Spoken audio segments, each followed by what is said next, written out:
Je m'appelle Hélène et j'ai 32 ans. Pendant la majeure partie de ma vie, j'ai cru qu'être la personne fiable de ma famille était une source de fierté. J'avais une carrière réussie dans le marketing, mon propre appartement, et ce que je croyais être une relation proche avec mes parents, mon frère et ma sœur. Mais parfois, les personnes qui prétendent vous aimer le plus sont celles qui vous blessent le plus profondément. Ce qui s'est passé lors de notre réunion de famille pour la Toussaint, l'année dernière, a changé tout ce que je pensais savoir sur ma place dans ce monde. En grandissant comme la cadette d'une famille de 3 enfants, j'ai appris très tôt que l'amour était soumis à des conditions. Ma mère, Marguerite, a toujours eu une place spéciale dans son cœur pour mon frère aîné Denis, qui avait 35 ans, et ma sœur Benjamine Claire, âgée de 28 ans. Denis était le fils prodige qui ne pouvait rien faire de mal, même après avoir abandonné ses études 2 fois et être revenu vivre à la maison. Claire était la petite dernière, douce et fragile, qui avait besoin d'une protection et d'un soutien constant. Et puis, il y avait moi, prise en sandwich entre eux, essayant de mériter le même amour inconditionnel qu'il semblait me recevoir simplement en existant. Mon père, Henri, travaillait dans le bâtiment et rentrait fatigué tous les soirs, plus intéressé par sa bière et la télévision que par l'idée de créer des liens avec nous, ses enfants. Mais même le peu d'attention qu'il nous accordait semblait se diriger plus naturellement vers Denis et Claire. Je me souviens de ma remise de diplôme du baccalauréat où j'étais major de ma promotion. J'ai prononcé le discours devant 300 personnes, parlant de rêve et de détermination. Mes parents étaient assis au 3e rang, mais j'ai vu ma mère passer la majeure partie de la cérémonie à chuchoter avec ma tante au sujet de la dernière. Petite amie de Denis. Quand j'ai traversé la scène pour recevoir mon diplôme, j'ai regardé dans le public et j'ai vu mon père vérifier sa montre. L'université a été différente. J'ai obtenu une bourse au mérite pour l'université de Nantes, quelque chose qui aurait dû rendre n'importe quel parent fier. Quand j'ai appelé à la maison pour annoncer la nouvelle, la première réaction de ma mère a été de s'inquiéter de la façon dont nous allions payer la colonie de vacances de Claire cet été-là, sans que mon emploi à temps partiel ne contribue aux revenus du ménage. J'ai étudié le marketing et la communication, travaillant 20 heures par semaine pour payer mes livres et mes dépenses personnelles, tout en maintenant une mention très bien. Pendant ce temps, Denis naviguait entre des IUT et des petits boulots, ayant toujours de nouvelles idées d'entreprise qui nécessitaient une aide financière de nos parents. Claire a eu du mal au lycée et j'ai passé d'innombrables heures à lui donner des cours par téléphone, l'aidant à réussir des matières dans lesquelles j'avais excellé des années plus tôt. Après avoir obtenu mon diplôme, j'ai déménagé à Nantes et j'ai commencé à travailler dans une petite agence de publicité. Le salaire n'était pas excellent au début, mais j'étais déterminée à construire quelque chose par moi-même. Même à cette époque, les appels téléphoniques étaient réguliers. Denis avait besoin d'argent pour une caution. La voiture de Claire était en panne et elle avait besoin d'aide pour les réparations. La facture de chauffage de mes parents était plus élevée que prévu. Chaque fois, je trouvais des moyens d'aider, mangeant parfois des nouilles instantanées pendant des semaines pour boucler mon budget. Lentement, ma carrière a commencé à décoller. J'ai changé d'entreprise 2 fois, augmentant à chaque fois mon salaire et mes responsabilités. Je me suis spécialisée dans les campagnes de marketing numérique pour les entreprises du secteur de la santé, et mon travail a commencé à être reconnu dans les publications spécialisées. J'ai acheté ma propre voiture, meublé mon appartement, et même commencé à constituer un petit fonds d'urgence. Mais la perception que ma famille avait de moi n'a jamais changé. Quand je leur rendais visite, Denis plaisantait sur mon petit boulot de bureau, tout en discutant de son dernier projet de création d'un food truck ou d'une entreprise d'aménagement paysager. Claire levait les yeux au ciel quand je mentionnais des projets professionnels, plus intéressée par sa vie sociale et ses histoires de cœur. Mes parents semblaient considérer mon indépendance comme de l'égoïsme, comme si le succès signifiait que je me croyais meilleure qu'eux. L'ironie, c'est que plus je réussissais, plus ma famille comptait sur moi financièrement. Lorsque les entreprises de Denis échouaient, c'est moi que... Il aidait à payer les mensualités de sa voiture. Lorsque Claire est tombée enceinte et que son petit ami a disparu, j'ai aidé à couvrir ses frais médicaux. Lorsque mes parents ont dû faire face à des réparations inattendues sur leur toit, j'ai discrètement viré de l'argent sur leur compte et je n'en ai plus jamais parlé. Je me souviens distinctement d'une année particulièrement difficile pour eux. La chaudière était tombée en panne en plein mois de janvier. Mon père, Henri, avec sa fierté d'ouvrier, avait essayé de la réparer lui-même pendant une semaine. Mais le froid glacial de la maison devenait insupportable. Ma mère m'avait appelé, non pas pour demander de l'aide directement, mais pour se plaindre du froid, des rhumes et du coût exorbitant d'un chauffagiste. J'avais compris le message. J'avais vidé une partie de mes économies, celles que je mettais de côté pour un apport immobilier, et je leur avais envoyé 2000 €. Ils n'avaient jamais demandé d'où venait l'argent, et je n'avais jamais demandé de remboursement. C'était simplement ce que je faisais, le rôle que j'avais accepté sans même m'en rendre compte. J'étais devenue la solution silencieuse à tous leurs problèmes financiers, une sorte d'assurance vie non déclarée. 3 semaines avant la Toussaint, j'étais assise dans mon appartement, le téléphone à la main, hésitant à assister à notre réunion de famille annuelle. Ma meilleure amie, Chloé, m'avait invitée à me joindre à la célébration de sa famille, et l'idée me semblait être une bouée de sauvetage que je voulais désespérément saisir. « Tu sais qu'ils vont encore te traiter comme la bonne de la famille ?» m'avait dit Chloé lors de notre café hebdomadaire. « Hélène, tu dois arrêter de t'immoler par le feu pour les garder au chaud. » Nous étions assises dans notre petit café préféré, près de la place Royale à Nantes. L'odeur du café fraîchement moulu se mêlant à celle des croissants chauds. Chloé avait toujours eu un regard extérieur et lucide sur ma situation familiale. Chaque année, c'est la même histoire, avait-elle poursuivi en remuant son café au lait. Tu arrives les bras chargés, tu passes des heures en cuisine, tu écoutes les plans foireux de Denis et les plaintes de Claire, et à la fin, tu repars avec le sentiment d'avoir été vidé de ton énergie et de ne même pas avoir reçu un merci sincère. Elle avait raison, bien sûr.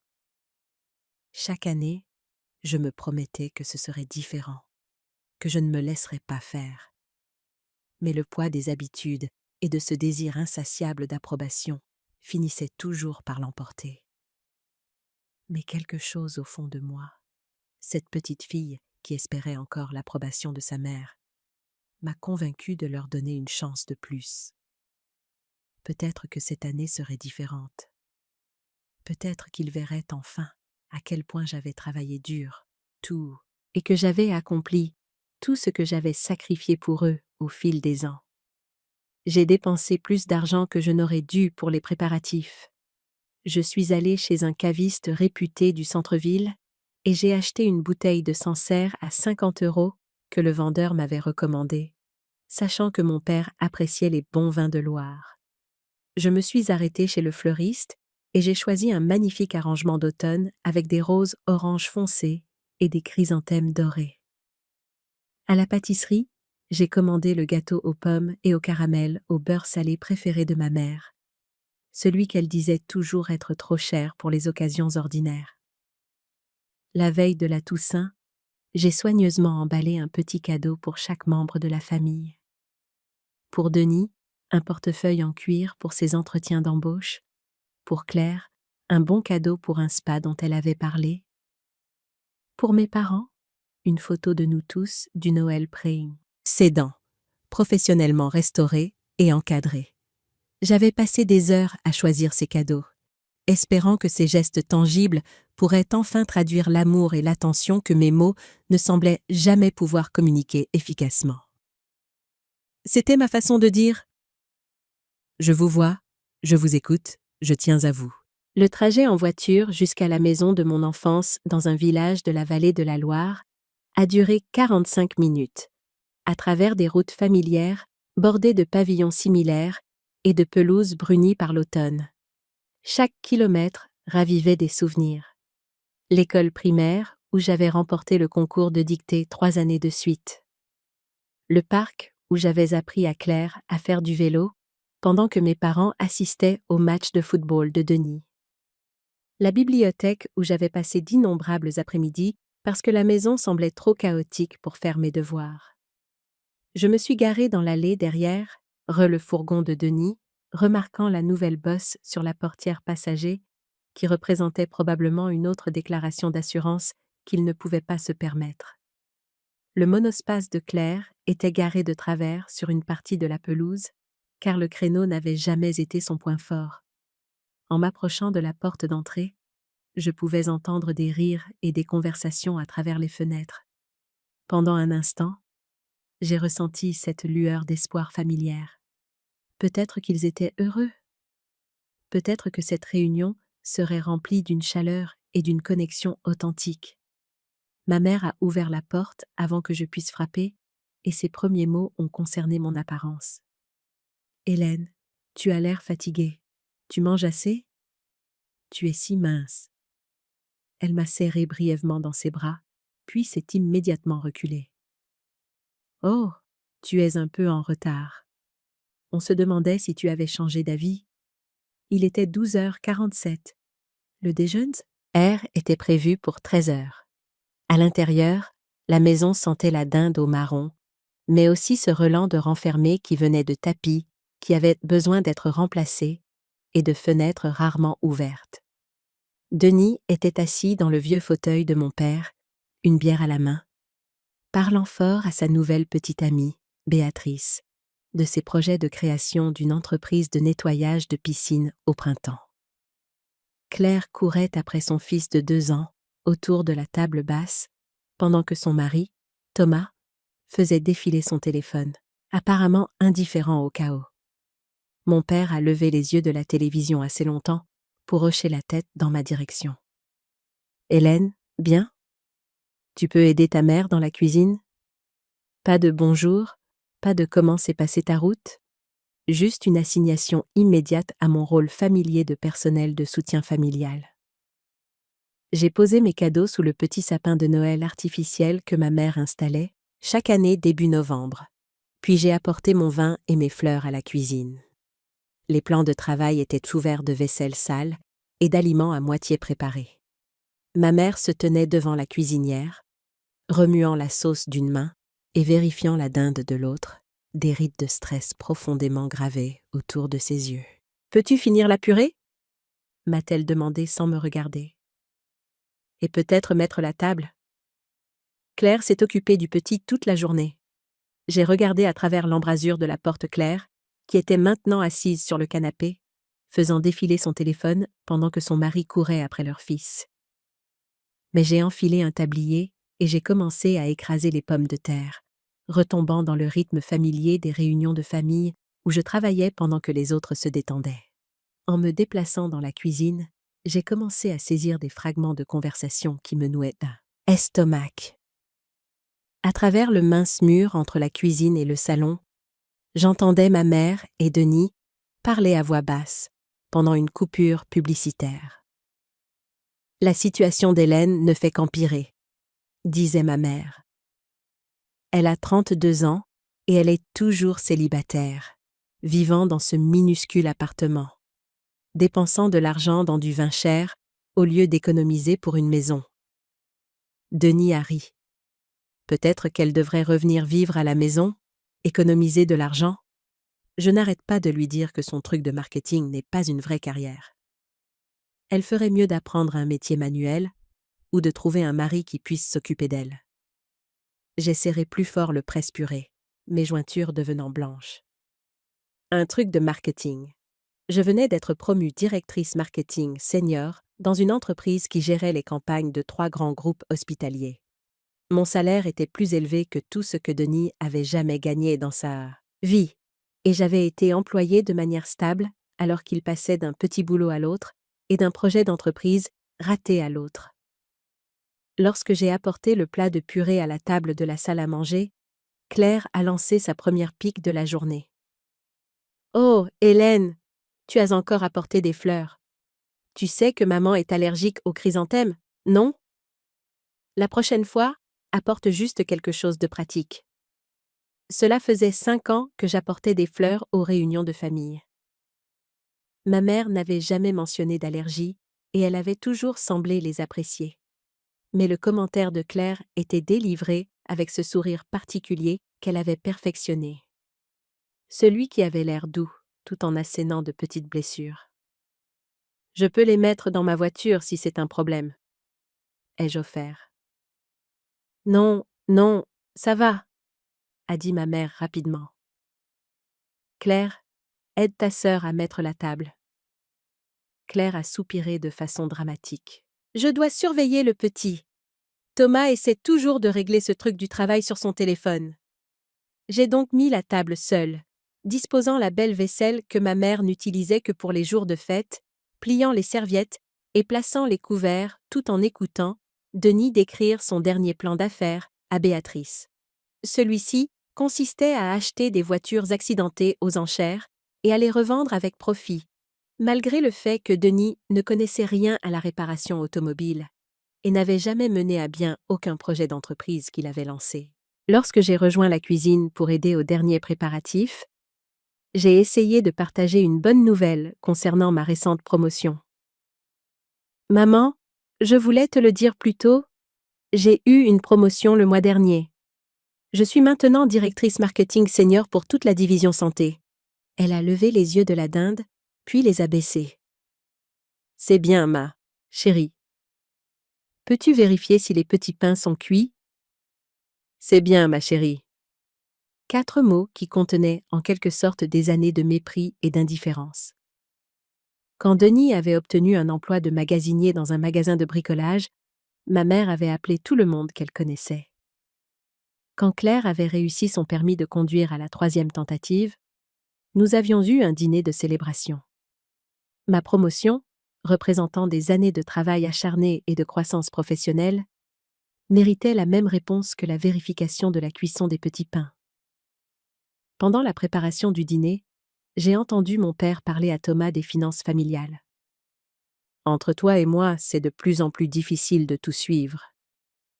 Denis se cherche encore, et Claire a les enfants à charge.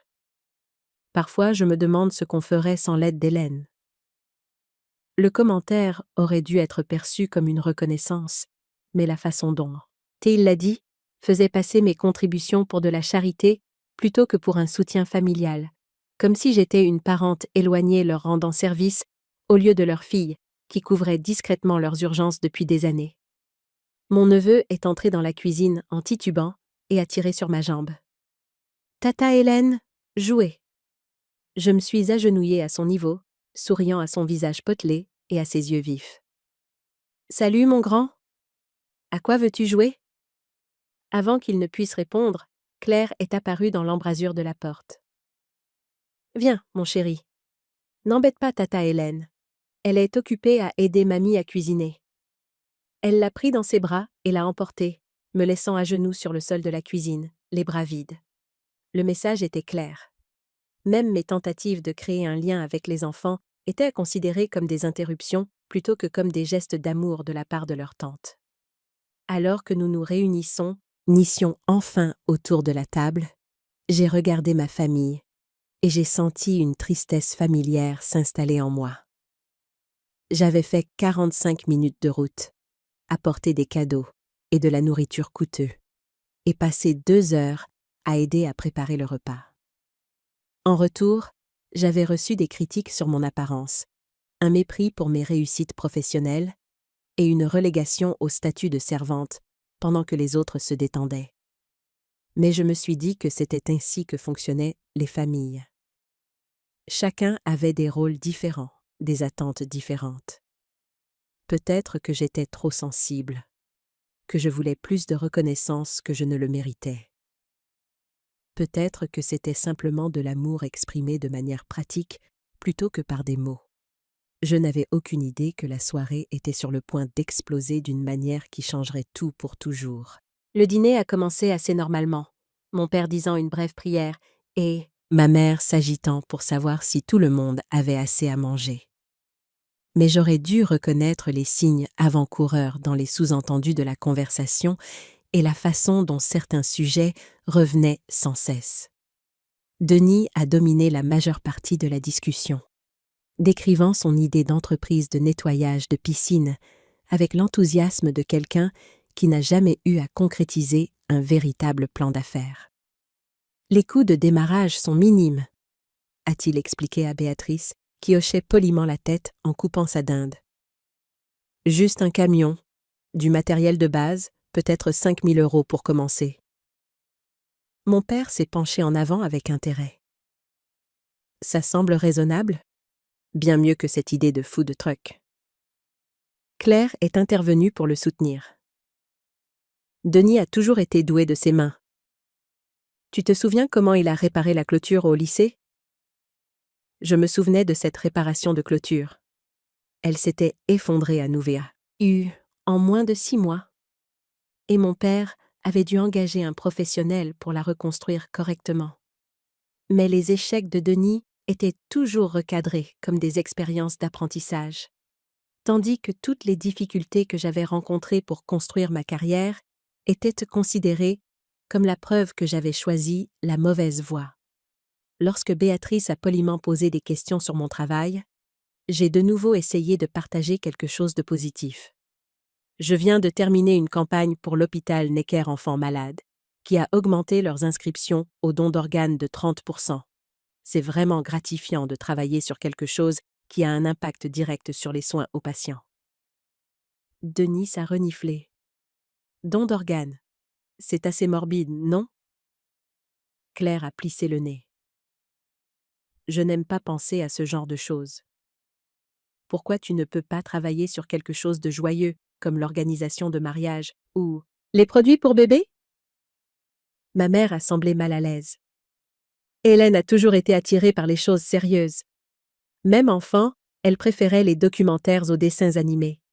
La façon dont elle l'a dit faisait passer mon intérêt pour un défaut de caractère, plutôt que pour un signe de profondeur ou de compassion. J'ai senti la chaleur monter à mes joues, mais j'ai essayé de garder une voix égale. En fait, c'est l'un des projets les plus significatifs sur lesquels j'ai travaillé. Nous avons aidé à mettre en relation des donneurs avec des familles qui avaient désespérément besoin de greffe. Thomas a levé les yeux de son téléphone pour la première fois de la soirée. Ça ne te dérange pas de profiter des problèmes médicaux des gens? La question m'a frappée comme une gifle. J'aide à sauver des vies. En quoi est-ce profiter des problèmes médicaux? Je dis juste, a haussé les épaules Thomas, déjà en train de regarder à nouveau son téléphone. On dirait que c'est profiter des gens quand ils sont vulnérables. La conversation a repris son cours avant que je puisse répondre, revenant au projet d'entreprise de Denis et aux plaintes de Claire sur le coût de la crèche. J'étais assise là, me sentant jugée et méprisée pour m'être souciée d'un travail qui avait du sens, tandis que l'historique d'échec de Denis était célébré comme un esprit d'entreprise. Alors que ma mère apportait le gâteau aux pommes que j'avais commandé, la conversation a glissé vers les finances familiales d'une manière qui m'a donné la chair de poule. Claire a mentionné qu'elle avait du mal avec les achats de Noël et mon père a suggéré qu'ils revoient leurs attentes à la baisse cette année. Tout le monde a des soucis d'argent, a dit ma mère en jetant un coup d'œil autour de la table. Ce n'est pas comme si nous avions tous des carrières bien payées. Le commentaire m'était clairement destiné, comme si ma stabilité financière était en quelque sorte injuste ou imméritée. Denis a hoché la tête en signe d'approbation. Certains ont de la chance avec des emplois de bureau, mais le reste d'entre nous doit travailler pour gagner sa vie. Travailler pour gagner sa vie. Comme si mes semaines de 60 heures, ma formation continue, mes présentations clients et ma planification stratégique n'étaient pas du travail. Comme si l'argent que j'avais discrètement versé à cette famille au fil des ans était apparu de nulle part. Béatrice s'est agitée mal à l'aise sur son siège, sentant clairement une tension qu'elle ne comprenait pas. Mon neveu a commencé à s'agiter et Claire s'est immédiatement levée pour s'occuper de lui, utilisant la distraction pour éviter la conversation de plus en plus pointue. Mon père a posé sa tasse de café avec plus de force que nécessaire. Le problème, c'est que les familles ne se serrent plus les coudes comme avant. Oui. Chacun pour soi de nos jours. Il me regardait droit dans les yeux quand il a dit ça. Moi, qui n'avais jamais manqué une réunion de famille. Moi, qui avais aidé à couvrir leurs urgences sans qu'on me le demande. Moi, qui avais sacrifié mes propres objectifs financiers pour m'assurer qu'ils restent à flot pendant les périodes difficiles. Certaines personnes pensent que le succès signifie oublier d'où l'on vient. A ajouté ma mère, sa voix prenant ce ton particulier qu'elle utilisait lorsqu'elle voulait paraître philosophique tout en critiquant. J'ai senti quelque chose bouger en moi, une plaque tectonique de patience qui avait supporté du poids pendant trop d'années. Qu'est-ce que tu veux dire exactement par là? La question est sortie plus sèchement que je ne l'avais prévu, coupant court à la conversation ambiante et attirant l'attention de tous. Denis s'est arrêté au milieu d'une phrase dans son explication de la logistique des produits chimiques pour piscine. Claire s'est figée avec une cuillerée de gâteau à mi-chemin de sa bouche. Même Thomas a levé les yeux de son téléphone. Le visage de ma mère a légèrement rougi. Je pense juste que certaines personnes dans cette famille pourraient être plus généreuses avec leur bonne fortune. Plus généreuses. Les mots flottaient dans l'air comme une accusation. Plus généreuse que de payer l'assurance auto de Denis pendant 6 mois? Plus généreuse que de couvrir la visite aux urgences de Claire lorsque son fils a eu une pneumonie? Plus généreuse que les 2000 € que j'avais discrètement virés sur le compte de mes parents lorsque leur chaudière est tombée en panne l'hiver dernier? Je pense que j'ai été très généreuse, ai-je dit doucement. Denis a ri, un son dur et méprisant. Allez, Hélène. Tu agis comme si acheter du vin cher et des fleurs faisait de toi une sainte. Il ne s'agit pas de vin et de fleurs. Non, c'est une question d'attitude, est intervenue Claire, apparemment enhardie par le soutien de Denis. Tu as agi de manière supérieure toute la soirée, comme si tu nous faisais une grande faveur en étant ici. Supérieure? Pour avoir aidé dans la cuisine pendant qu'il regardait moi la télévision? Pour avoir apporté des cadeaux attentionnés alors qu'ils sont arrivés les mains vides? Pour avoir essayé de parler d'un travail qui a du sens alors qu'ils l'ont rejeté comme sans importance? Mon père s'est raclé la gorge, un son qui signalait habituellement la fin des conversations inconfortables. Mais au lieu de changer de sujet, il a décidé de donner son propre point de vue. Hélène, ta mère et moi apprécions tout ce que tu fais, mais cette famille ne consiste pas à compter les points. Nous contribuons tous de différentes manières. Différentes manières. Denis contribuait par des plans d'affaires ratés et des demandes d'argent. Claire contribuait par des drames et des exigences de garde d'enfants. Je contribuais par un soutien financier réel et un travail émotionnel. Mais d'une manière ou d'une autre, nous étions tous égaux dans nos contributions familiales. L'injustice de la situation m'a frappée comme un coup physique. Pendant 32 ans, j'avais essayé de gagner leur amour et leur respect par la réussite, par le sacrifice, en étant celle sur qui on pouvait compter et qui ne demandait jamais rien en retour. Et voilà ce que j'obtenais: du ressentiment déguisé en inquiétude, du mépris déguisé en harmonie familiale. Ma mère s'est penchée en avant, son visage prenant cette expression qu'elle arborait lorsqu'elle s'apprêtait à livrer ce qu'elle considérait comme un amour vache. Hélène, la vérité, c'est que parfois, tu donnes à cette famille l'impression que nous sommes un fardeau pour toi, que tu ne fais que nous tolérer. L'accusation était si loin de la réalité que j'ai ri, un son bref et amer qui a surpris tout le monde, y compris moi-même. Un fardeau? Vous pensez que je vous vois comme un fardeau? Eh bien, n'est-ce pas le cas? A demandé Denis. Tu ne nous rends plus simplement visite? C'est toujours une grande mise en scène. Tu apportes des choses chères. Tu agis comme si tu nous rendais service. Je l'ai regardé, cet homme de 35 ans qui vivait au sous-sol de nos parents, qui n'avait jamais réussi à conserver un emploi plus de 18 mois, qui m'avait emprunté de l'argent pas plus tard que le mois dernier pour le paiement de son camion. Quel service exactement penses-tu que je rends? La question semblait le déconcerter. Je ne sais pas, juste ta façon d'agir, comme si tu étais meilleur que nous. Comment est-ce que j'agis comme si j'étais meilleur que vous? Claire est revenue dans la conversation, sa voix s'élevant avec indignation. Tu dois toujours mentionner ton travail, ton appartement, tes promotions. C'est comme si tu nous frottais au nez que tu as de l'argent et pas nous. De l'argent qu'ils avaient emprunté.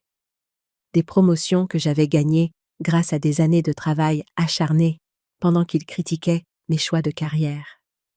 Un appartement que j'avais meublé avec soin et seul, pendant qu'ils vivaient avec le soutien de la famille. Je mentionne mon travail parce que c'est ma vie, ai-je dit lentement. De la même manière que tu parles de tes enfants, ou que Denis parle de ses idées d'entreprise. C'est différent, a dit fermement ma mère. Les enfants et les rêves, c'est de ça que parle une famille. Le travail, c'est juste du travail. Le travail, c'est juste du travail. La carrière que j'avais bâtie à partir de rien, l'expertise que j'avais développée, la reconnaissance que j'avais gagnée dans mon domaine, réduite à juste du travail. Tandis que les fantasmes de Denis sur le nettoyage de piscine étaient traités comme des rêves légitimes dignes du soutien familial, j'ai senti le dernier fil de ma patience commencer à s'effilocher. Donc, mon travail n'a pas d'importance. Mais les entreprises théoriques de Denis, si. Au moins, Denis essaie de construire quelque chose pour lui-même au lieu de simplement gagner de l'argent sur les problèmes des autres, a dit Claire avec véhémence. La voilà de nouveau. L'accusation selon laquelle mon travail plein de sens était en quelque sorte de l'exploitation, tandis que le schéma d'échec de Denis était un noble effort. J'ai regardé autour de la table ces personnes que j'avais aimées et soutenues pendant toute ma vie d'adulte, et je les ai soudainement vues clairement pour la première fois. Ils n'étaient pas reconnaissants de mon aide. Ils en éprouvaient du ressentiment. Ils ne voyaient pas mon succès comme quelque chose à célébrer. Ils y voyaient la preuve que je me croyais meilleur qu'eux, et pire que tout, ils croyaient sincèrement que j'étais le problème dans cette dynamique familiale. La voix de ma mère a traversé ma prise de conscience comme une lame. « Hélène, je pense que tu dois comprendre quelque chose. Cette famille t'a porté toute ta vie, et maintenant tu agis comme si tu n'avais plus besoin de nous. Porter ?» Les mots m'ont frappé comme un coup de poing. Cette famille m'avait porté. Porté comment? Ai-je demandé doucement. Émotionnellement, financièrement, de toutes les manières qui comptent, a-t-elle poursuivi, sa voix gagnant en force alors qu'elle s'échauffait sur son thème. Nous avons toujours été là pour toi, soutenant tes choix, même lorsque nous n'étions pas d'accord avec eux. Soutenant mes choix, comme lorsqu'ils s'étaient plaints de ma filière universitaire, de mon parcours professionnel, de ma décision de vivre de manière indépendante, de mon choix de rester célibataire et de me concentrer sur la construction de ma vie. Vous m'avez soutenu financièrement? Ai-je répété lentement. Bien sûr que oui, a dit Denis avec impatience. Une famille soutient sa famille. C'est comme ça que ça marche. Je l'ai regardé, me demandant s'il ne se souvenait vraiment pas des paiements de voiture, des primes d'assurance, des prêts d'urgence qui n'avaient jamais été remboursés, ou s'il avait simplement réécrit l'histoire dans son esprit pour se faire passer pour le généreux au lieu du bénéficiaire. J'essaie de comprendre, ai-je dit prudemment. Comment, spécifiquement, cette famille m'a-t-elle soutenu financièrement? La question a semblé frustrer ma mère. Hélène, il ne s'agit pas de transactions spécifiques. Il s'agit de faire partie d'une famille qui se soucie les uns des autres. Mais tu viens de dire que vous m'avez soutenu financièrement. Je demande comment. Un silence est tombé sur la table. Denis a tripoté sa serviette. Claire s'est occupée de nettoyer les miettes de gâteau sur le visage de son fils. Mon père a étudié son café comme s'il contenait des secrets fascinants. Finalement, ma mère a repris la parole, sa voix tendue par l'irritation. C'est exactement ce dont je parle. Tu transformes ça en une sorte d'exercice comptable au lieu de reconnaître qu'une famille, c'est plus que de l'argent. Tu as parlé de soutien financier, ai-je souligné. Je demande juste des éclaircissements. Arrête d'être si littéral, a claqué Claire. Maman parle de soutien émotionnel, d'être là pour toi quand tu avais besoin de nous. Quand j'avais besoin d'eux. J'ai essayé de penser au moment où j'avais eu besoin d'eux et où ils avaient été là. Les fois où j'avais appelé, contrariée par le stress au travail, et où on m'avait dit que j'étais trop sensible. Les fois où j'avais partagé des déceptions amoureuses et où on m'avait dit que j'étais trop difficile. Les fois où j'avais lutté contre la solitude et où on m'avait conseillé de revoir mes exigences à la baisse et de me caser. J'apprécie le soutien émotionnel, ai-je dit doucement. Mais je suis toujours confuse au sujet du soutien financier que vous avez mentionné. Le visage de ma mère commençait à rougir de colère. Pour l'amour du ciel, Hélène, nous t'avons élevée, n'est-ce pas? Nous t'avons nourrie et vêtue, et nous t'avons mise à l'abri pendant 18 ans. C'est ça, le soutien financier. Il y a 18 ans. Elle parlait des obligations parentales de base de quand j'étais enfant, les utilisant pour justifier son affirmation selon laquelle cette famille m'avait porté financièrement. Maman, ça s'appelle être un parent. Ce n'est pas la même chose que de soutenir financièrement un enfant adulte. Ne t'avise pas de me faire la leçon sur le fait d'être un parent, a-t-elle dit sèchement. Nous avons fait beaucoup de sacrifices pour vous, les enfants, et nous n'avons pas compté chaque centime comme une sorte d'usurier. Pour avoir posé des questions sur le soutien financier qu'elle prétendait qu'ils avaient fourni. Pour vouloir des éclaircissements sur ces accusations.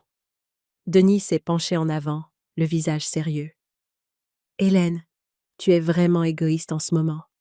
Cette famille a toujours été là pour toi. Et maintenant, tu agis comme si tu ne nous devais rien. Leur devoir, quelque chose?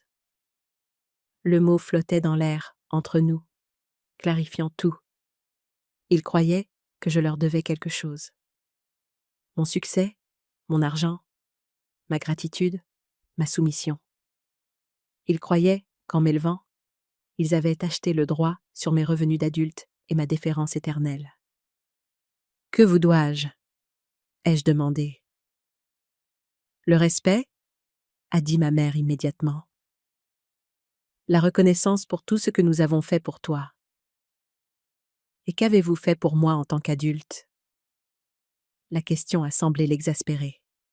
Nous t'avons s'aimer inconditionnellement, ce qui est plus que ce que tu peux dire de ton attitude envers cette famille. Inconditionnellement.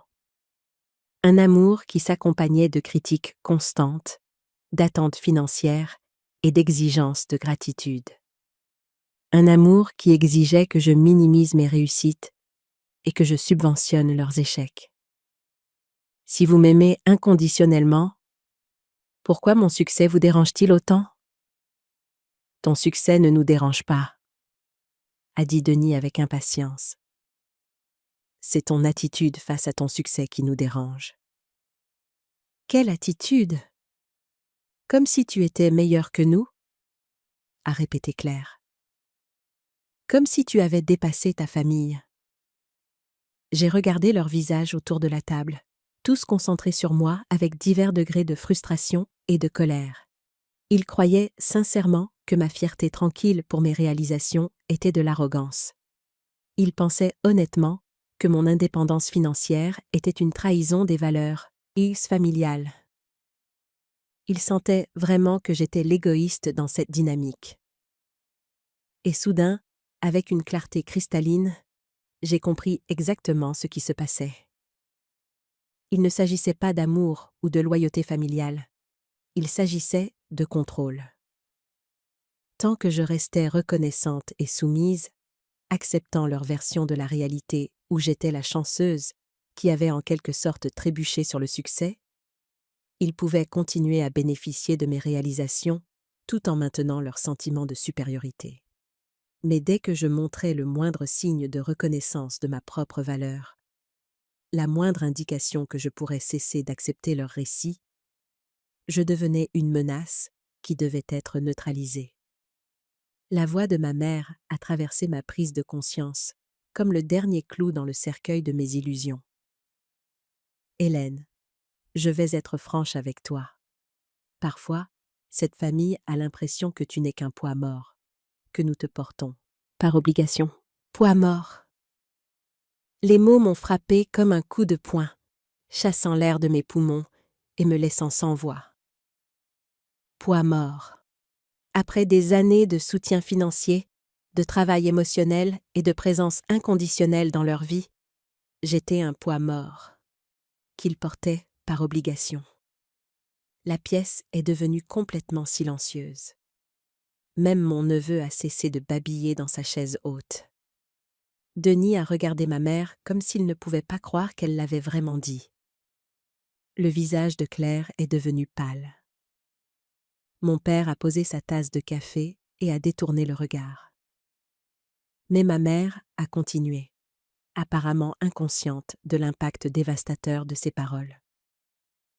Nous continuons à t'inclure, à essayer de te faire sentir que tu fais partie de la famille, mais tu ne fais que prendre et prendre sans rien donner en retour. Prendre et prendre. Moi, qui avais donné des milliers d'euros et d'innombrables heures de travail émotionnel non rémunérées à cette famille. Moi, qui avais sacrifié mes propres objectifs financiers pour assurer leur stabilité. Moi, qui ne leur avais jamais rien demandé d'autre qu'un respect et une reconnaissance de base. Quelque chose en moi a basculé, une plaque tectonique de tolérance se fissurant enfin sous le poids d'années de blessures et de déceptions accumulées. J'ai senti un étrange calme s'installer en moi. Le genre de clarté qui vient quand on cesse enfin de se battre contre la réalité et qu'on l'accepte complètement. J'ai regardé ma mère, cette femme qui m'avait donné naissance et m'avait élevée, puis qui avait passé toute ma vie d'adulte à essayer de me diminuer, et j'ai souri.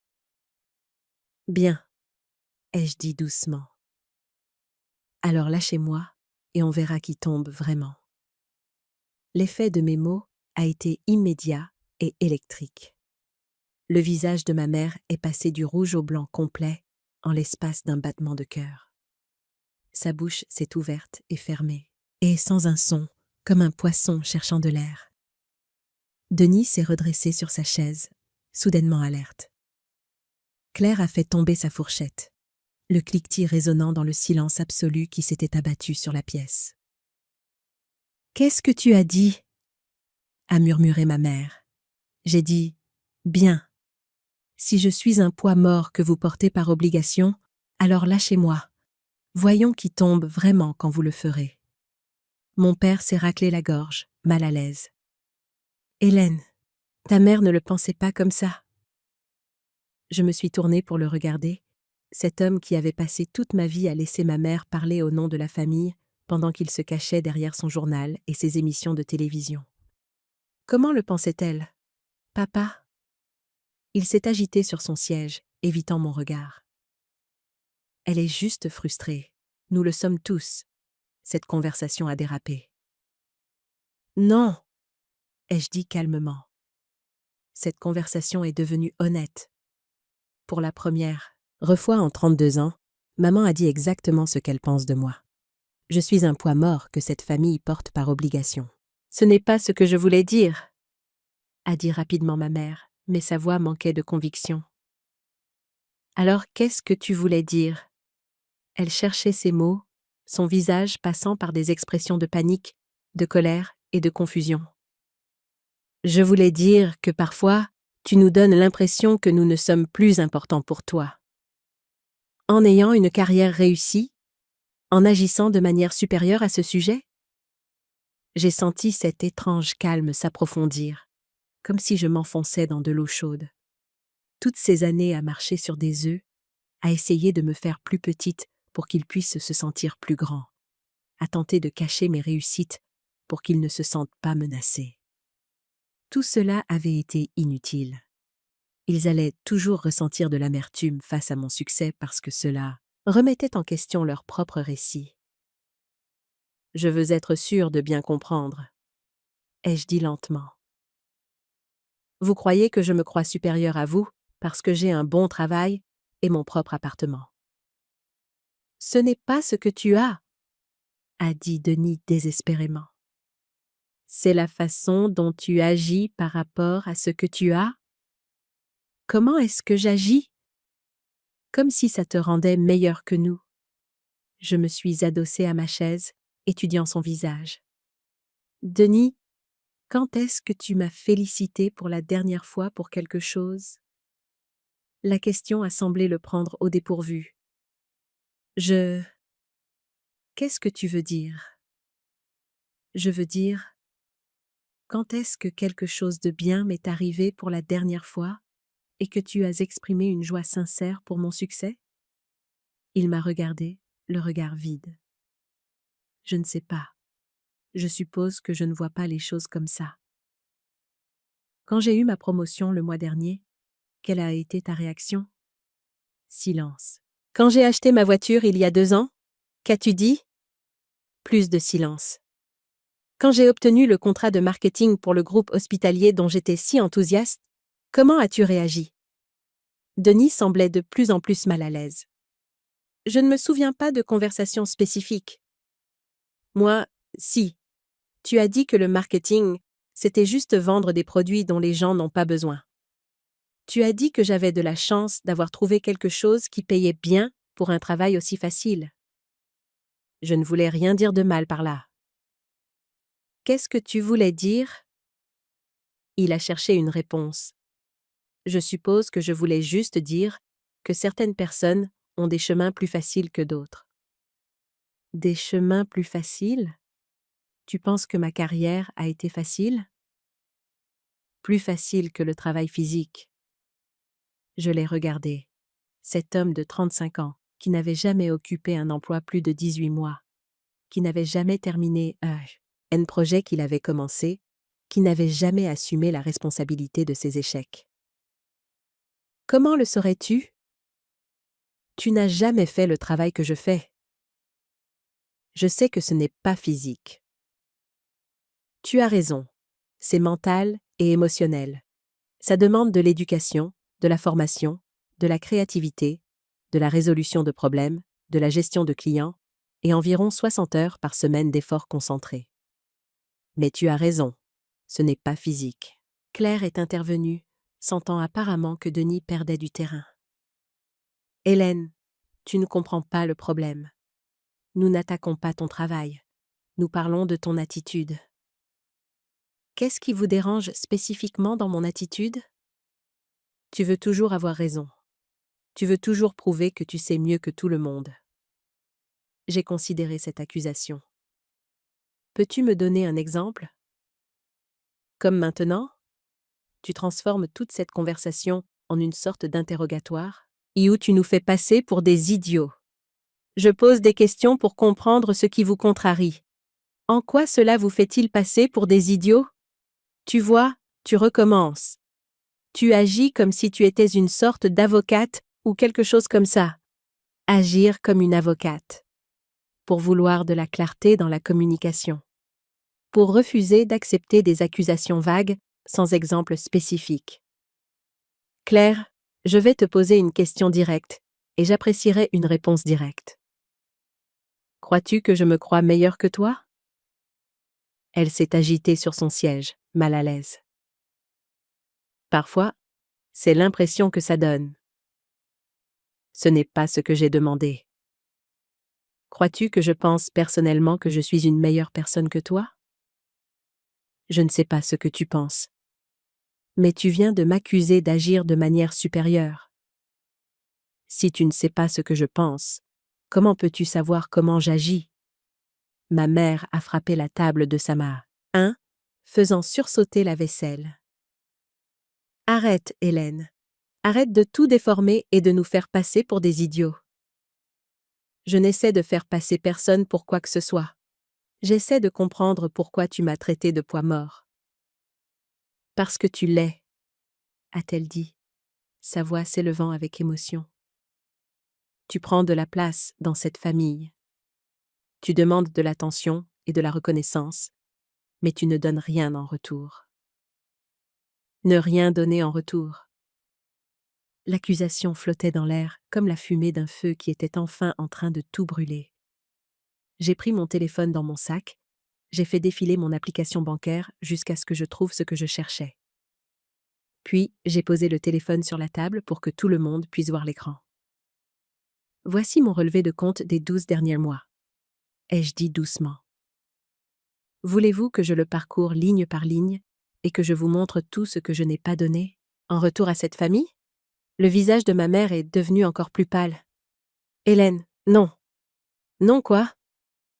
Ne pas leur montrer la vérité?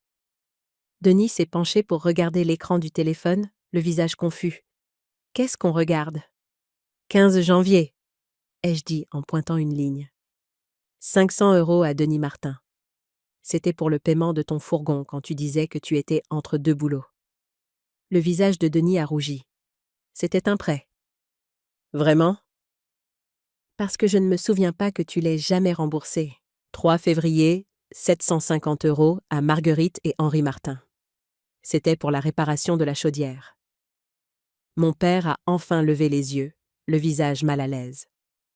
Nous avions dit que nous te rembourserions quand nous le pourrions. 22 mars, 400 € à Claire Dubois. Visite aux urgences pour Tyler quand il a eu une pneumonie. La voix de Claire était à peine un murmure. J'allais te rembourser. 9 avril, 300 € à Denis M. Artin. Prime d'assurance auto. Je t'avais dit que j'attendais qu'un travail commence, a dit Denis sur la défensive. 17 mai, 200 € à Marguerite et Henri Martin. Manque pour la taxe foncière. J'ai continué la liste, lisant chaque transaction d'une voix calme et posée. Le contrôle technique du fourgon de Denis. De l'argent pour les courses de Claire quand Thomas a été au chômage technique pendant 2 semaines. Les participations forfaitaires de mes parents pour les médicaments quand la mutuelle de papa a changé. Le costume de Denis pour un entretien d'embauche. La baby-sitter de Claire quand elle a dû faire des heures supplémentaires. À chaque élément, la pièce devenait plus silencieuse. Béatrice avait l'air mortifiée, réalisant clairement qu'elle assistait à quelque chose de profondément personnel et douloureux. Thomas avait en fait posé son téléphone et regardé la table. Mon neveu a senti la tension et a commencé à s'agiter doucement dans sa chaise haute. « Dois-je continuer ?» ai-je demandé quand je suis arrivée à juin. « Parce que nous ne sommes qu'à la moitié de l'année. »« Arrête !» a dit ma mère doucement. « Pourquoi ? Je pensais que tu voulais savoir ce que je donne en retour à cette famille. »« Il ne s'agit pas d'argent, » a-t-elle dit désespérément. « Tu as raison. Il ne s'agit pas d'argent. Il s'agit de respect. Il s'agit de reconnaissance. Il s'agit de décence humaine élémentaire entre membres d'une famille. Et cela n'inclut pas les courses que j'ai faites pour les dîners de famille, l'essence pour tous les trajets, les cadeaux pour les anniversaires et les fêtes que personne d'autre n'échange. Le temps que j'ai pris sur mon travail pour aider Claire à déménager quand Thomas s'est fait mal au dos. Denis fixait la table, le visage rouge de honte et de colère. Tu n'étais pas obligé de faire tout ça. Tu as absolument raison. Je n'étais pas obligée. J'ai choisi de le faire parce que je pensais que c'est ce que les familles font les unes pour les autres. Je pensais que l'amour s'exprimait par des actes, en étant là quand les gens ont besoin de vous. C'est le cas, a dit faiblement Claire. Alors pourquoi suis-je un poids mort? La question est restée en suspens, sans réponse. Ma mère a ouvert la bouche plusieurs fois, mais aucun mot n'est sorti. Denis a continué à fixer la table. Claire avait les larmes aux yeux, mais n'a rien dit. Je veux comprendre la logique ici, ai-je poursuivi. Je fournis un soutien financier quand vous en avez besoin, un soutien émotionnel quand vous le demandez, une aide pratique quand vous avez des difficultés et une présence constante à chaque réunion de famille depuis des années. En retour, vous critiquez ma carrière, méprisez mes réussites, vous moquez de mes choix de vie et vous me traitez de poids mort que vous portez par obligation. Mon père a un fin parler, sa voix rauque de malaise. Hélène, les familles sont compliquées. Nous disons tous des choses que nous ne pensons pas quand nous sommes en colère. Vraiment, papa? Parce que j'ai l'impression que c'est quelque chose que maman pense depuis longtemps. Je me suis tournée pour regarder ma mère directement. Depuis combien de temps me vois-tu comme un poids mort? Elle ne pouvait pas soutenir mon regard. Je ne te vois pas comme ça. Alors pourquoi l'as-tu dit? J'étais frustrée? À propos de quoi? De ton attitude. Qu'est-ce qui te frustre dans mon attitude? Nous tournions en rond, mais je pouvais voir que la répétition usait leur défense. Chaque fois qu'ils essayaient de réorienter ou de dévier, je ramenais la conversation à la question centrale. Qu'avais-je réellement fait de mal, à part réussir à me construire une vie? Denis a soudainement levé les yeux, le visage en colère. Bon, tu veux la vérité? Oui, ça nous dérange que tu agisses comme si tu étais meilleur que nous? Oui, ça nous dérange que tu aies de l'argent, et pas nous. Oui, ça nous dérange que tu suives chaque euro comme une sorte de banque. Je ne suis pas chaque euro.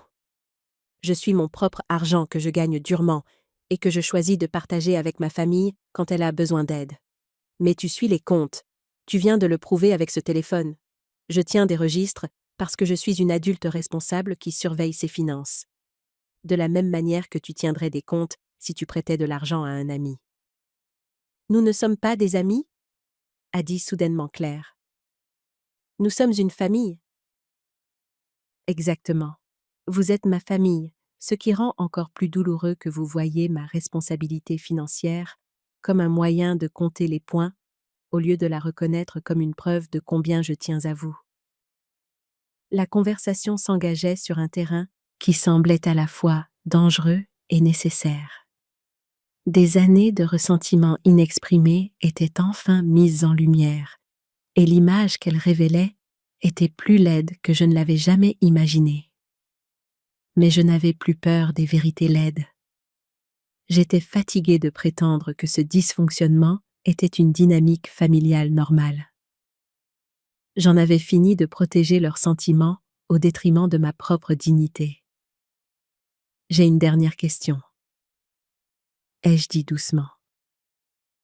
Si je suis un poids mort que vous portez par obligation, que se passerait-il exactement si vous arrêtiez de me porter?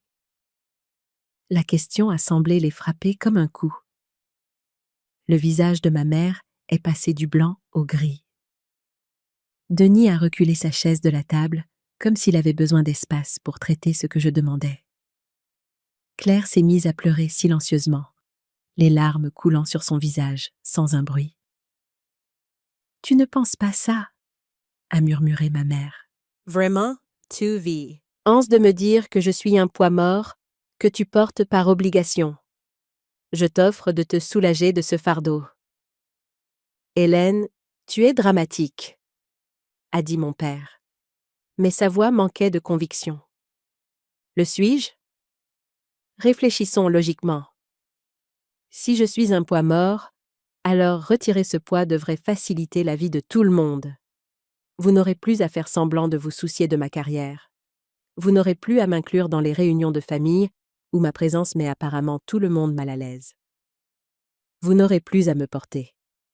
Je pouvais voir les rouages tourner dans leur tête alors qu'ils commençaient à traiter les implications pratiques de ce que je disais. Plus d'aide financière d'urgence, plus de couverture des découvertes dans leur budget. Plus de plans de secours lorsque les entreprises de Denis échouaient ou que Claire faisait face à des dépenses imprévues. Mais tu abandonnerais aussi ta famille? A dit ma mère désespérément. Errément, tu serais seule. Seule. Le mot qui était censé m'effrayer pour me soumettre, la menace qui m'avait maintenue docile pendant tant d'années. Mais alors que j'étais assise là, regardant ces personnes qui venaient de passer une soirée entière à me critiquer et à me mépriser, seule a soudainement sonné comme la liberté. Serais-je plus seule que je ne le suis en ce moment, assise à une table avec des gens qui me voient comme un fardeau? Denis a enfin retrouvé sa voix. Nous ne te voyons pas comme un fardeau? Tu viens littéralement de me traiter de poids mort. Maman était en colère. Elle ne le pensait pas. Je me suis tournée vers ma mère. Le pensais-tu? Elle a lutté avec la question, son visage passant par des émotions que je ne pouvais pas lire. Finalement, elle a parlé d'une voix à peine plus haute qu'un murmure. Je voulais dire que parfois, j'ai l'impression que tu nous juges. Pourquoi? Pour ne pas être aussi réussi que toi. La voilà. La vérité qui se cachait sous toutes les accusations et le ressentiment. Ils se sentaient jugés par mon succès parce qu'ils mettaient en évidence leurs propres échecs et leur manque de progrès. Ai-je déjà dit quelque chose pour que vous vous sentiez jugé? Tu n'as pas besoin de dire quoi que ce soit. C'est évident ce que tu penses. Qu'est-ce que je pense? Que nous sommes tous des perdants qui n'arrivent pas à s'en sortir. Je l'ai regardée, cette femme qui m'avait élevée et supposément aimée, et j'ai réalisé qu'elle avait créé tout un récit sur mes pensées et mes sentiments, sans jamais me demander ce qu'ils étaient réellement. Maman, sais-tu ce que je pense quand je regarde Denis? Elle a secoué la tête. Je pense au temps qu'il a passé 3 heures à m'aider à déménager mon canapé quand j'ai eu mon premier appartement. Je pense à la façon dont il m'a appris à conduire une voiture manuelle dans son cas, mignonne quand j'avais 16 ans. Je pense à la façon dont il m'accompagnait à l'école quand j'avais peur des plus grands. Denis a levé les yeux, le visage surpris. Sais-tu ce que je pense quand je regarde Claire? Un autre hochement de tête. Je pense à la sœur qui se faufilait dans ma chambre pendant les orages. Celle qui me faisait des bracelets d'amitié chaque été. Celle qui a pleuré quand je suis partie à l'université, parce qu'elle disait que la maison serait trop silencieuse sans moi. Les larmes de Claire coulaient librement maintenant. Sais-tu ce que je pense quand je vous regarde, toi et papa? La voix de ma mère était à peine audible. Quoi? Je pense aux parents qui ont travaillé 2 emplois pour nous nourrir et nous loger. Je pense à maman qui veillait toute la nuit quand nous étions malades. Je pense à papa qui m'a appris à faire du vélo et qui a réparé mes jouets cassés. Je pense à combien vous avez tous les deux travail et dur pour nous donner un foyer stable. Le silence qui a suivi était différent des silences précédents. Celui-ci semblait lourd de reconnaissance et de regret. Alors pourquoi? A demandé ma mère d'une voix brisée. Avons-nous l'impression que tu n'as plus besoin de nous? Et voilà, le vrai problème. Non pas que je me croyais meilleur qu'eux, mais que mon indépendance menaçait leur sentiment d'utilité et de contrôle. J'ai besoin de vous, ai-je dit doucement. J'ai besoin que vous soyez fiers de moi. J'ai besoin que vous célébriez mes succès au lieu de les traiter comme des menaces.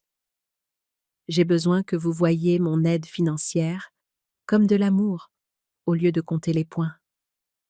J'ai besoin que vous compreniez que grandir ne signifie pas s'éloigner de sa famille. Mais c'est l'impression que ça donne, a dit Claire à travers ses larmes. Seulement parce que vous avez décidé que mon succès signifie que je ne vous apprécie plus. Mais ce n'est pas vrai. Je n'ai jamais manqué une réunion de famille. Je n'ai jamais refusé d'aider quand vous l'avez demandé. Je n'ai jamais cessé d'appeler, de visiter ou de me soucier de ce qui vous arrive à tous. Denis s'est essuyé les yeux avec sa serviette. Mais tu as changé. Bien sûr que j'ai changé. J'ai 32 ans. J'ai grandi, appris et j'ai construit une carrière et une vie. Vous attendiez-vous à ce que je reste exactement la même personne qu'à 18 ans? Non, mais... Mais quoi? Mais on a l'impression que tu nous as dépassés. J'ai regardé autour de la table ces personnes que j'avais aimées toute ma vie, comprenant enfin la peur qui avait guidé leur comportement. Ils étaient terrifiés que mon succès signifie que je n'avais plus besoin d'eux. Alors, ils avaient essayé de me garder petite et dépendante pour maintenir leur sentiment d'importance dans ma vie. Je ne vous ai pas dépassé, ai-je dit doucement. Mais j'ai dépassé le fait d'être traitée comme une enfant qui devrait être reconnaissante pour une affection parentale de base. J'ai dépassé le fait d'être critiquée pour mes réalisations au lieu d'être célébrée pour elles. J'ai dépassé le fait de prétendre que mes contributions financières à cette famille sont des obligations au lieu de cadeaux. Mon père s'est raclé la gorge. « Hélène, nous n'avons jamais voulu te faire sentir que tu n'étais pas appréciée. Mais c'est ce que je ressens depuis des années. Alors, qu'est-ce qu'on fait maintenant? A demandé ma mère, sa voix petite et perdue. Je l'ai regardée, cette femme qui m'avait donné la vie puis avait passé des décennies à essayer de la diminuer, et j'ai senti quelque chose changer en moi. Pas le pardon, pas exactement, mais la reconnaissance qu'elle agissait à partir de ses propres peurs et limites. Maintenant, vous décidez si vous voulez une relation avec moi en tant qu'adulte, ou si vous voulez continuer à entretenir l'illusion que je suis toujours la petite fille qui avait besoin de votre permission pour exister. Bien sûr que nous voulons une relation avec toi, a dit rapidement Denis. Alors, elle doit être différente. Elle doit être basée sur le respect mutuel au lieu de l'obligation. Elle doit inclure la reconnaissance de mes réalisations au lieu du ressentiment à leur sujet. Elle doit reconnaître que je contribue à cette famille au lieu de prendre. Claire a hoché la tête avec empressement. Nous pouvons le faire. Le pouvez-vous? Parce que cela signifie célébrer mes promotions au lieu de les appeler de la chance? Cela signifie poser des questions sur mon travail au lieu de le rejeter? Cela signifie dire merci quand j'aide au lieu d'agir comme si vous me le deviez. La demande semblait simple, mais je pouvais voir sur leur visage qu'elle représentait un changement fondamental dans la façon dont cette famille avait fui, anxionnée pendant des décennies. « Et si nous ne pouvons pas changer ?» a demandé ma mère doucement. La question flottait dans l'air entre nous, honnête, vulnérable et terrifiante. « Alors je suppose que vous découvrirez ce que signifie vraiment porter un poids mort, » ai-je dit, parce que je ne serai plus là pour aider. Les 6 mois qui ont suivi ce dîner de la Toussaint ont été les plus difficiles et les plus transformateurs de ma vie d'adulte. J'ai quitté la maison de mes parents ce soir-là, en me sentant à la fois libérée et dévastée. Pour la première fois de ma vie, j'avais dit toute ma vérité à ma famille, et les conséquences étaient à la fois exactement ce à quoi je m'attendais et rien de ce à quoi je m'étais préparée. Les premières semaines ont été les plus dures. Mon téléphone sonnait constamment avec des appels auxquels je ne répondais pas. Denis laissait des messages vocaux qui allaient de la colère aux excuses en passant par le désespoir. Claire envoyait de longs textos expliquant pourquoi elle avait agi de la sorte, demandant pardon, promettant que les choses seraient différentes. Ma mère oscillait entre des justifications défensives et des supplications larmoyantes pour une réconciliation.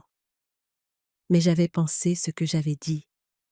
J'en avais fini d'être le filet de sécurité financier et émotionnel de la famille, tout en ne recevant que critiques et ressentiments en retour. Pour la première fois de ma vie d'adulte, je me suis entièrement concentrée sur mes propres besoins et objectifs. Le changement a été remarquable. Sans le fardeau constant du drame familial et des demandes financières, j'avais une énergie que j'avais oublié de posséder. Je me suis jetée dans mon travail avec une concentration renouvelée, menant une campagne pour un hôpital pédiatrique qui est devenue une étude de cas en marketing de la santé réussie. mon supérieur m'a recommandé pour un programme RAM de développement du leadership que j'avais été trop dépassée pour envisager auparavant. J'ai également commencé à avoir des relations sérieuses pour la première fois depuis des années. Sans le bruit de fond du dysfonctionnement familial, j'ai pu reconnaître des schémas relationnels sains et éviter les relations dramatiques vers lesquelles j'avais été inconsciemment attirée par le passé. J'ai rencontré Marc, un conseiller financier avec son propre petit cabinet, qui a traité mes réussites professionnelles comme des preuves d'intelligence et de dynamisme plutôt que comme des menaces pour son ego. Mais le changement le plus significatif a été dans ma relation avec moi-même. Sans gérer constamment les émotions et les crises de ma famille, j'ai découvert des intérêts et des passions que j'avais négligés pendant des années. J'ai pris un cours de poterie et j'ai découvert que j'avais un talent naturel pour cela. J'ai rejoint un club de randonnée et j'ai passé des week-ends à explorer des parcs régionaux que je n'avais jamais eu le temps de visiter. J'ai lu des romans pour le plaisir au lieu de simples livres de développement professionnel. 3 mois après la Toussaint, Denis s'est présenté à mon appartement sans prévenir. Il avait l'air mince et fatigué, et pendant un moment, mon vieil instinct de régler ses problèmes s'est automatiquement déclenché. Mais je me suis ressaisie et j'ai simplement attendu qu'il m'explique pourquoi il était là. « J'ai perdu mon travail », a-t-il dit sans préambule. Le truc de nettoyage de piscine n'a pas marché, et maintenant, je ne peux pas payer le loyer de l'appartement que j'ai finalement trouvé. J'ai ressenti une pointe familière de sympathie et d'obligation, mais je me suis aussi souvenue de son attitude méprisante envers mon travail et de sa conviction confortable que mon aide financière était quelque chose qu'il méritait, plutôt que quelque chose qu'il devrait apprécier. « Je suis désolée d'entendre ça », ai-je dit. « As-tu parlé à maman et papa pour qu'ils t'aident ?» Son visage a rougi. « Ils ne peuvent pas aider. Les heures de papa ont été réduites et ils ont déjà du mal. Bien sûr, ils avaient du mal. » Sans mes contributions financières discrètes pour couvrir les urgences et les découverts, ils découvraient à quoi ressemblait leur budget réel. « Et Claire ? Peut-être qu'elle et Thomas pourraient t'aider ?» Denis a ri amèrement. Claire a à peine la tête hors de l'eau. Thomas ne travaille toujours qu'à temps partiel. As-tu envisagé un prêt bancaire ? Les banques ne prêtent pas d'argent aux gens avec mon historique de crédit ? J'ai hoché la tête avec sympathie. Ça doit être frustrant.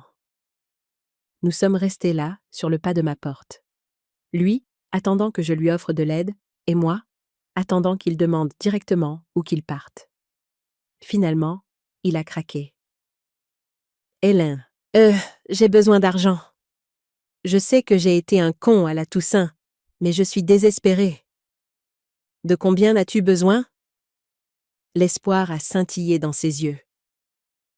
1 500 € couvrirait le loyer et les charges pour le mois prochain. C'est beaucoup d'argent. Je sais, mais je te le rendrai. J'ai quelques pistes pour des emplois, et dès que je serai de nouveau sur pied, je te rembourserai. Quelques pistes pour des emplois. La même promesse qu'il avait faite à chaque fois qu'il avait demandé de l'argent au fil des ans, et la même promesse qui ne s'était jamais concrétisée en remboursement réel. « Denis, tu te souviens de ce que tu m'as dit au dîner de la Toussaint ?» Son visage est devenu rouge. J'étais en colère. Nous l'étions tous. Tu as dit que j'avais un travail facile que n'importe qui pouvait faire. Tu as dit que j'avais de la chance d'avoir trouvé un travail qui payait bien pour des tâches aussi simples. Je ne le pensais pas, c'est homme ça. Comment le pensais-tu ? Il a cherché ses mots. Je ne sais pas. J'étais juste frustrée. Frustrée par quoi ? Par tout. Ma vie, mes échecs, te voir réussir pendant que je continuais à tout gâcher. L'honnêteté m'a surprise. Alors, tu as passé ta frustration sur moi ? Ouais, je suppose que oui. Et maintenant, tu veux que je te donne 1 500 €? Je veux que tu m'aides comme une famille aide sa famille. Comme je t'ai aidé pendant des années, ai-je ajouté. Il a hoché la tête avec empressement. Exactement. Mais aussi, en croyant que mon travail est facile et que mon succès n'est que de la chance. Son visage s'est décomposé. Hélène, je ne pense plus ça. Qu'est-ce qui t'a fait changer d'avis? Essayer de vivre sans ton aide a changé mon avis. Voir maman et papa lutter pour payer les factures a changé mon avis. Réaliser à quel point tu nous as tous couverts a changé mon avis. J'ai étudié son visage, cherchant des signes de compréhension sincère plutôt que de manipulation désespérée. Si je t'aide cette fois, qu'est-ce qui sera différent? Je te rembourserai. Ce n'est pas ce que je voulais dire. Qu'est-ce qui sera différent dans la façon dont tu me vois et me traites? Il y a réfléchi un long moment. Je suppose que je dois commencer à te voir comme une personne au lieu de juste ma petite sœur qui est censée aider quand je demande. Ce n'était pas une réponse parfaite, mais c'était plus de conscience de soi qu'il n'en avait jamais montré auparavant. Je ne vais pas te donner 1500 €, ai-je dit. Son visage s'est crispé de déception et de colère. Hélène, s'il te plaît, je ne demanderai pas si je n'étais pas désespérée. Mais je vais te prêter 800 € avec une reconnaissance de dette écrite et la promesse que c'est la dernière fois que je t'aide financièrement. À moins que tu ne puisses démontrer que tu as fait de réels changements d'art. Hence la façon dont tu gères l'argent et l'emploi. Il m'a regardé, traitant l'offre. Tu veux que je signe quelque chose? Je veux que nous soyons tous les deux clairs sur les attentes pour qu'il n'y ait pas de confusion plus tard. Ça semble un peu froid pour une famille. Denis, ce qui me semble froid, c'est de passer des années à t'aider tout en m'entendant dire que mon travail n'a pas d'importance et que mon succès n'est que de la chance. Ce qui semble froid, c'est d'être traité de poids mort après avoir fourni un soutien financier chaque fois que tu en avais besoin. Il a grimacé. Je suis désolé pour ça. Nous le sommes tous. Assez désolé pour changer la façon dont tu me traites? Oui. Alors prouve-le. Prends le prêt avec des conditions claires. Respecte le remboursement et commence à traiter ma carrière avec le même respect que tu voudrais pour la tienne. Il a accepté, même si je pouvais voir que cela lui coûtait d'accepter. T'es de l'aide avec des conditions. Nous avons rédigé un simple accord de remboursement et j'ai viré l'argent sur son compte. Mais plus important encore, il m'a remercié sincèrement et m'a posé des questions sur mon travail avec ce qui semblait être un réel intérêt. Des conversations similaires ont eu lieu avec d'autres membres de la famille au cours des mois suivants. Claire a appelé en pleurant à cause de factures médicales imprévues et je l'ai aidée à demander un échéancier de paiement à l'hôpital au lieu de simplement couvrir les frais moi-même. Mes parents ont eu des difficultés avec des réparations à la maison et j'ai recherché des entrepreneurs et des options de financement avec eux au lieu de simplement faire un chèque. Chaque interaction les obligeait à reconnaître mon expertise et ma valeur au lieu de simplement accepter mon aide comme quelque chose qu'ils méritaient. C'était inconfortable pour tout le monde au début, mais progressivement, cela a commencé à changer toute la dynamique de nos relations. Le plus grand changement est venu de ma mère. 4 mois après notre dîner explosif, elle a appelé et a demandé si elle pouvait venir me rendre visite. Pas pour de l'argent, pas pour de l'aide en cas de crise, mais parce qu'elle voulait voir ma vie et comprendre qui j'étais devenue.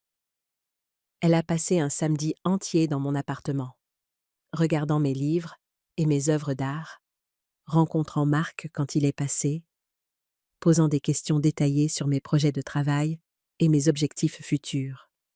Pour la première fois de ma vie d'adulte, elle semblait sincèrement curieuse de moi en tant que personne, plutôt que frustrée par mon incapacité à correspondre à ses attentes.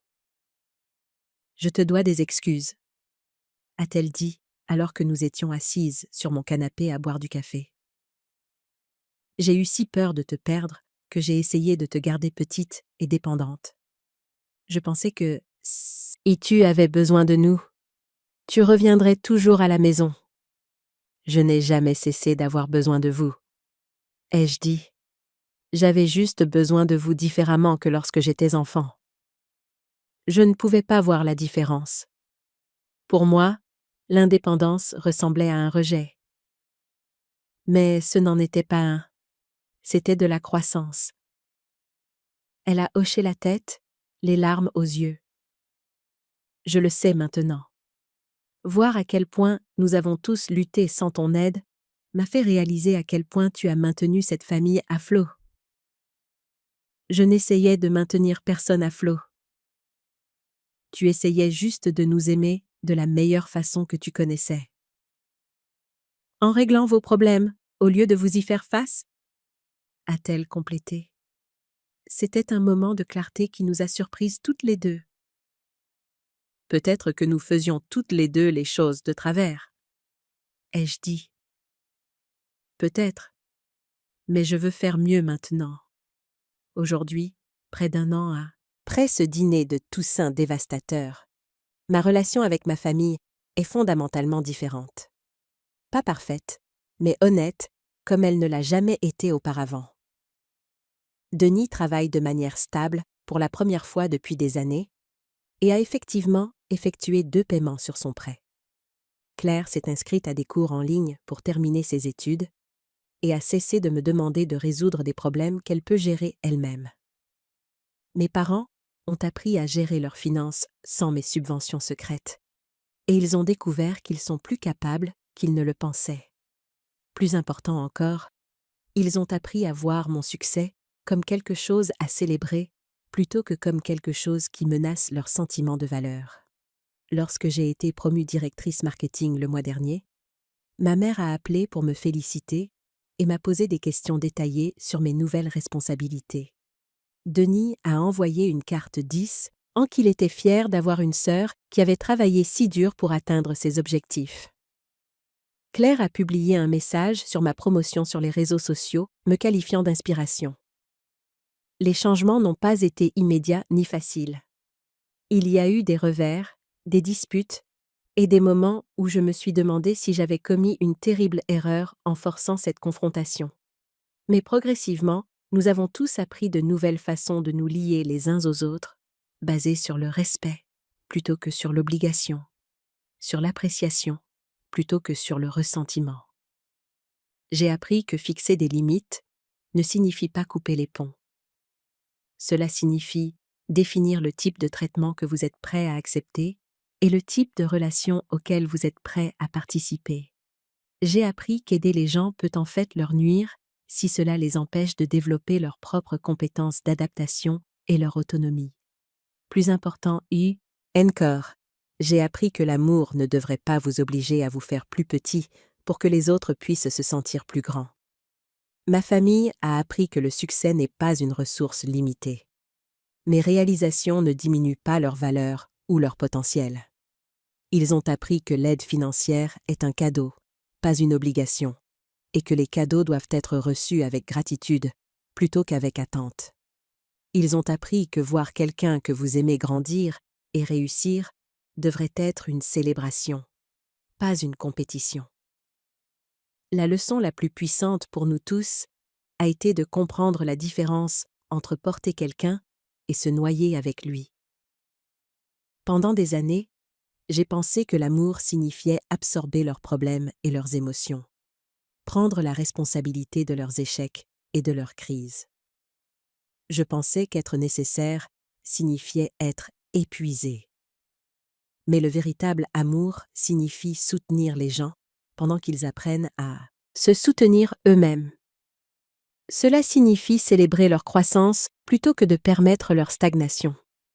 Cela signifie croire en leur capacité à gérer leur propre vie plutôt que de supposer qu'ils ont besoin de vous pour gérer les choses à leur place.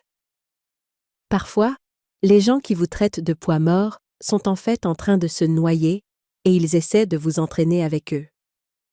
Lorsque vous cessez d'être leur bouée de sauvetage, vous apprenez tous les deux à nager. Lorsque vous cessez d'accepter le rôle de bouc émissaire familial, Tout le monde doit assumer la responsabilité de son propre comportement et de ses propres choix. La relation que j'ai avec ma famille maintenant n'est pas celle dont je rêvais enfant, mais elle est honnête et durable, d'une manière que l'ancienne dynamique ne l'a jamais été. Nous pouvons profiter de la compagnie les uns des autres sans ressentiment sous-jacent. Nous pouvons offrir de l'aide sans créer de dépendance, Nous pouvons exprimer de l'amour sans exiger de sacrifice. J'ai toujours des limites et je les fais toujours respecter. Mais ce ne sont plus des murs construits de blessures et de colère. Ce sont des limites saines qui nous protègent tous de retomber dans des schémas qui ne servent personne. Le changement est possible. Il faut du courage pour dire sa vérité, de la force pour maintenir ses limites et de la patience pour permettre aux relations d'évoluer vers des formes plus saines. Mais cela en vaut la peine, car vous méritez d'être vu et apprécié pour qui vous êtes vraiment. Pas diminué pour que les autres puissent se sentir à l'aise avec ce qu'ils ont choisi de rester. Votre valeur n'est pas déterminée par la petitesse que vous êtes prêt à accepter pour les autres. Vous avez le droit de grandir, de réussir et de prendre la place que vous avez gagnée dans ce monde.